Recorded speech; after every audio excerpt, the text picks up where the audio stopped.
আমাদের কিন্তু ঘুমা যাবে না। 19 তারিখ 20 তারিখ পর্যন্ত আপনি ঘুমাচ্ছেন, ঘুমান, কিন্তু শেষ 10 দিন আর আমাদের ঘুমানো যাবে না। আমাদেরকে ইবাদত করে, রাত্রি জাগরণ করে, ইবাদত করে কাটিয়ে দিতে হবে। বুখারী ও মুসলিমের হাদিস, ওয়া আয়েশা রাদিয়াল্লাহু তাআলা আনহা কানা রাসূলুল্লাহ সাল্লাল্লাহু আলাইহি ওয়াসাল্লাম, হাদিসটা মা আয়েশা বর্ণনা করেছেন, রাসূল সাল্লাল্লাহু আলাইহি ওয়াসাল্লাম ইদা দাখালাল আশার আহইয়াল লাইলা, যখন রমজানের শেষ দশক আসতো, কি দশক? শেষ দশক। প্রথম 10, দ্বিতীয় 10, শেষ 10, তাই না? তো শেষ দশক যখন আসতো, শেষ 10 দিন আসতো, আহইয়াল লাইলা, তখন তিনি রাত জাগরণ করতেন। ওয়াইকাদা আহলুহু, শুধু নিজেই তিনি জাগরণ করতেন না, পরিবারদেরকেও জাগিয়ে দিতেন। সুবহানাল্লাহ বলেন।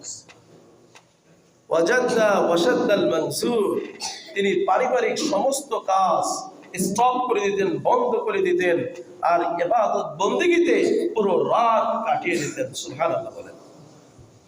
রাসূলের কোনো গুনাহ ছিল? কোনো পাপ ছিল? কোনো ত্রুটি ছিল? সে রাসূল যদি শেষ দশক তালাশ করে ইবাদত বন্দেগী কাটিয়ে দেয়, আমি আপনি তো পাপের সাগরে নিমজ্জিত, ঠিক কিনা বলেন? পাপই না আমরা? পাপ করছি কিনা? তাহলে আমাদের আল্লাহর ইবাদত করার দরকার কিনা? সেই নবী যদি, যে নবীর ব্যাপারে আল্লাহ বলেছেন যে গফিরাল্লাহু মা তাকদ্দামা মিন যামবিকা ওয়া মা তাআখার, হে নবী, আমি তোমার পূর্বের এবং পরের সমস্ত গুনাহ আমি আল্লাহ মাফ করে দিয়েছি। সুবহানাল্লাহ। যে নবী নিষ্পাপ, কোনো গুনাহ নাই, ওই নবী সারা রাত কাটিয়ে দিয়েছেন ইবাদতে, আর আমি আপনি কি করি? তাহলে আমাদের উচিত এই শেষ 10 দিন কি করতে হবে বলেন তো? ঘুমানো যাবে? বলেন, কি করতে হবে?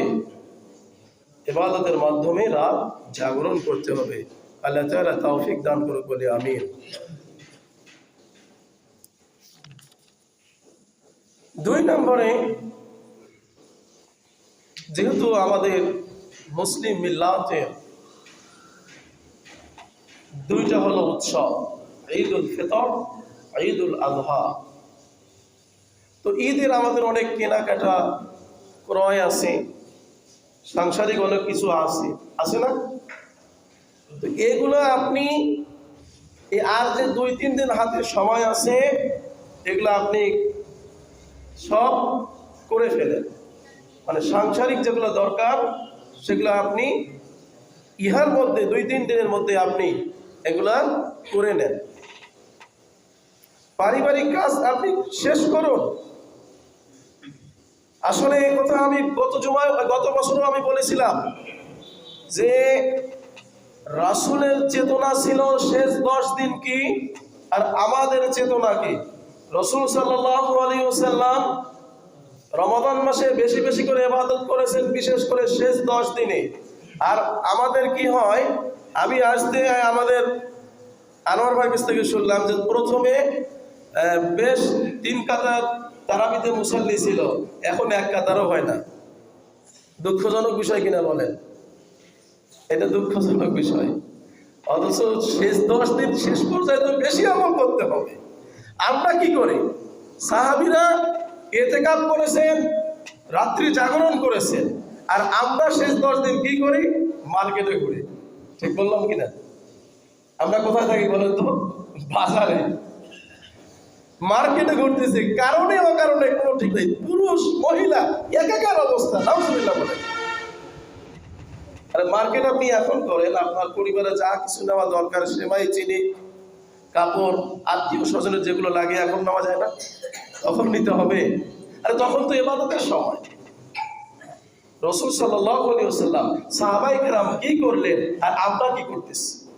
বিপরীত কিনা বলেন? বিপরীত না? আমাদের করা উচিত কি আর করতেছি কি?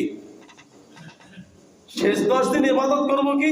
অশ্লীলে লিপ্ত হয়ে গেছি সমাজে আমরা। আল্লাহ আমাদেরকে হেফাজত করুক, বলে আমিন।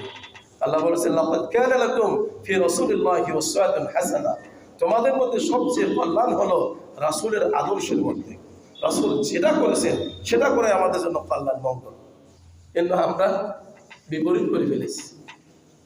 এই সমাজ সভ্যতাকে পরিবর্তন করা দরকার। আল্লাহ তাআলা বুঝে আমাদেরকে আস্তে আস্তে অগ্রসর হওয়ার তৌফিক দান করুন বলে আল্লাহুম্মা আমিন। তো 1 নম্বর রাত্রি জাগরণ করতে হবে, ঘুমানো যাবে না। 2 নম্বর পারিবারিক আমাদের সাংসারিক যেগুলো ঈদের কেনাকাটা আছে এখনই আপনারা করে ফেলুন। 3 নম্বর পরিবারকে উদ্বুদ্ধ করতে হবে। আপনি রাত যেমন জাগরণ করবেন, পরিবারের সদস্যদেরকে আপনিও জাগিয়ে তুলবেন। ওই যে একটু আগে হাদিসটা বললাম যে রাসূলও জাগরণ করতেন, পরিবারদেরকেও তিনি জাগিয়ে তুলতেন, জাগিয়ে দিতেন, তারাও জাগরণ করতেন, মা আয়েশা সহ অন্যান্য নবীর স্ত্রীগণ। সুবহানাল্লাহ বলেন। তা আপনিও এই কাজটি করবেন। আপনার পরিবারে